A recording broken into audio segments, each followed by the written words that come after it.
সরকারকে বলবো এদের প্রত্যেকের যার যা দেনা আছে, লোন আছে, ব্যাংকের ইএমআই আছে বা অন্য লোন আছে, সরকারের দায়িত্ব নিতে হবে এই ইএমআই গুলো দেওয়ার। সরকারের গাফিলতির জন্য তাদের চাকরি গিয়েছে, তাদের কোনো দোষ ছিল না। সরকার তাদের লিস্টটা হলফনামা দিয়ে জমা দেয়নি যোগ্য বলে, তাই তাদের চাকরি গিয়েছে।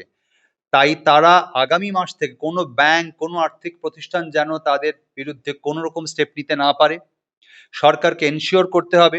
এবং সেই সব বাড়িতে বাচ্চা এবং বয়স্ক যারা আছেন তাদের চিকিৎসার দায়িত্ব, জরুরি পরিষেবার দায়িত্ব সরকারকে নিতে হবে। এই সরকার কাজ না করেও নিজেরা লক্ষ 1.5 লক্ষ টাকা মাইনে পায় নিজের মন্ত্রীরা। হুইপ জারি করেও তাদের বিধানসভায় আনা যায় না। দপ্তরে দপ্তরে দুর্নীতি, তারপরেও 1 লক্ষ 1.5 লক্ষ টাকা এরা মাইনে ড্র করে। বামফ্রন্ট সরকারের আমলে 8,000 টাকা মাইনে ছিল, সেটা এখন প্রায় 1.5 লক্ষ টাকায় দাঁড়িয়েছে।